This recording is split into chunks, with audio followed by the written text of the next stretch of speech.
And what did you make of Sophie Cunningham's flagrant foul on JC towards the end? It was a flagrant foul.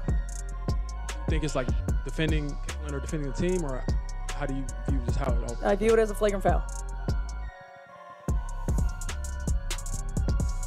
That's about the game too. Yeah, well, I mean, that you guys came for basketball. Yeah, Let's talk about basketball. Yeah. Come on now. What do you think of just how you all were able to pull in the second half, Caitlin, in We're particular? going to the Commissioner Cup Championship. Let's That's go! pretty exciting. Y'all want to talk about that? Let's talk about that. What do you think, again, in the second? What if Caitlin Clark walked away from the WNBA after only one season? Yep, just one. Shoot a final three, and she's gone. Between refs who can't see a thing and Marina Mabrey dishing out fouls like it's dodgeball practice, Clark's patience has run dry. Is the WNBA the League of Dreams? Or a circus reality show in disguise? Buckle up, because if this rumor holds water, the league could lose its brightest star faster than a referee misses a foul. NBA record. This is her second season. And you put the numbers together, that's like 10 seasons. That girl did it in 10 seasons. That means she had one a season. Caitlin Clark is... when Caitlin Clark gets to 10 seasons, she's going to have 100 of these. And y'all can't get a girl her roses. Now, I don't like the fact that she be getting woke because she don't want all these lesbians to be mad at her. But at the end of the day, is the woman putting in the work she's putting in the work. And now it's official. Fans are fed up. Caitlin Clark isn't just playing basketball. She's the sacrificial lamb for a league that can't decide whether to grow or gatekeep. For the second season running, she's the star of a drama where the script expects her to pass the ball, smile for cameras, sell tickets, take the hits, and thank her haters while she's at it. Fans aren't just frustrated, they're furious. The Protect Caitlin movement has exploded from online chatter into a full-blown emotional battle between the people who adore her and a league that keeps treating her like a chew toy. This is all going according to plan. This is ideal. Caitlin Clark is holding up her end by being awesome and by being a trash-talking jerk on the court. Love it. Her teammates are holding up their end by having her back. The other players in the league are holding up their end by not liking her. Perfect. Couldn't have written a better script. Caitlin is talking trash to this girl. This girl's hard fouling her. Her teammate Sophie Cunningham, who got a black belt in Taekwondo at the age of 6, she's like, I will F you guys up. All of it's great, and Caitlin's a killer. 10 out of 10. Let's be real. Caitlin Clark is the heartbeat of the WNBA. Without her, the league wouldn't even make headlines outside Tuesday night Twitter spats or high school gym throwbacks. Ratings are soaring, jerseys are flying off the shelves, and arenas are packed in cities that didn't even know they had a team. She's the living, breathing, three-point shooting lifeline keeping this league alive.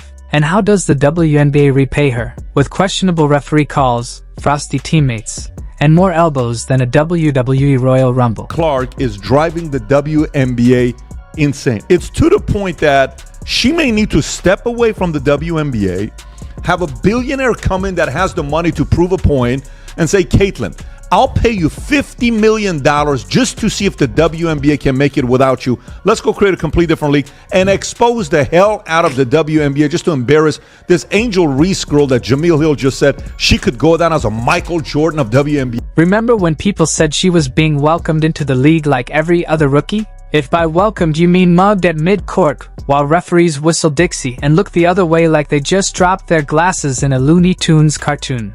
Caitlin doesn't need a welcome party. She needs a security detail and a chiropractor. And then there's Marina Mabrey, who decided to deliver a late-game shove like she was trying out for a linebacker position. The foul was so aggressive the NBA probably sent her a contract out of confusion. But of course, Caitlin gets up like nothing happened because at this point, being hit is just part of her pregame warm-up. Stretch, shoot, dodge a flying elbow, rinse and repeat. What's absolutely bonkers is that every time Caitlin so much as breathes too hard near a veteran, she's called entitled. When she takes a hard foul, it's part of the game. When she doesn't take it personally, they accuse her of being distant. She could rescue a puppy during halftime and still get criticized for not passing the ball to a teammate instead. Meanwhile, the fan base is out here running digital CPR on the league. Every time someone clocks Caitlin like it's amateur night at Fight Club, Fans hit rewind, break it down frame by frame like it's the Zapruder film and scream into the void. How is that not a flag rant? Well, I will say this. When Caitlin Clark was out,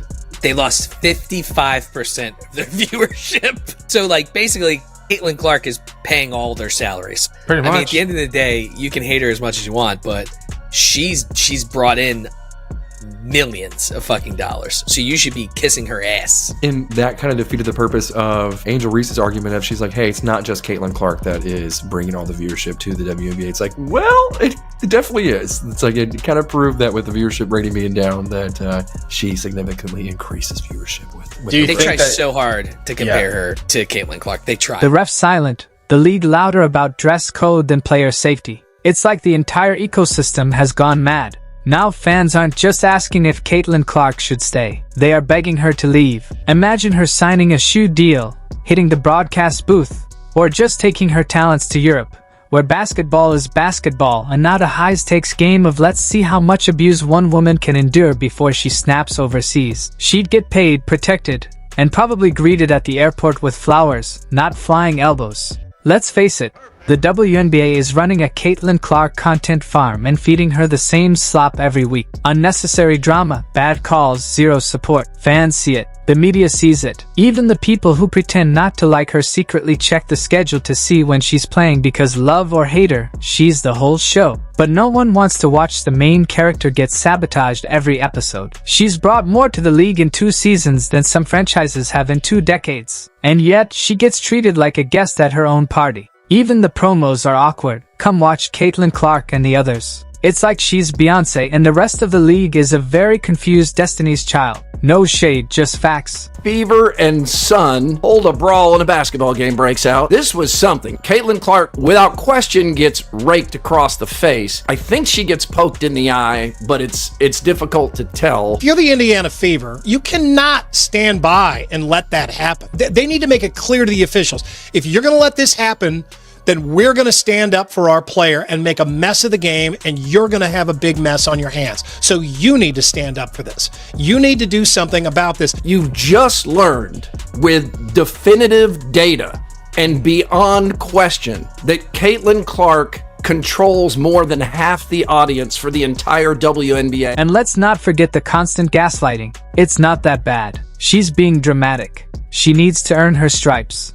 Oh, really? Because last time we checked, she's earned more stripes than a zebra in a barcode factory. She's out here averaging 25 points, 8 assists, and 12 microaggressions per game, doing it with a smile.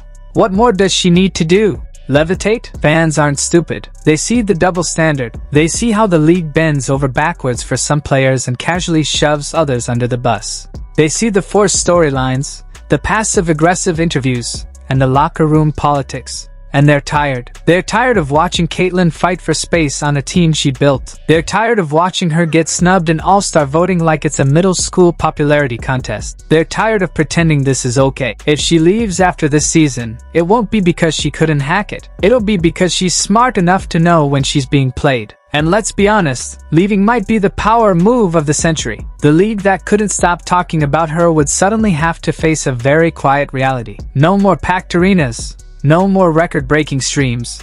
No more casual fans tuning in just to see what she does next. We're expecting some sort of dip since Caitlin Clark has been out with injury, but I don't think all of us were expecting the entire viewership of the entire WNBA to be down. And this tweet from Christine Brennan really stuck out to me. She said one player gets injured and more than half the TV audience for the entire league disappears. Has any other athlete ever had that kind of impact on a sport? Golf without Tiger definitely dropped precipitously on occasion, but not like this. This news is alarming for the league, and it's alarming for the league because this is such a crucial year for the WNBA.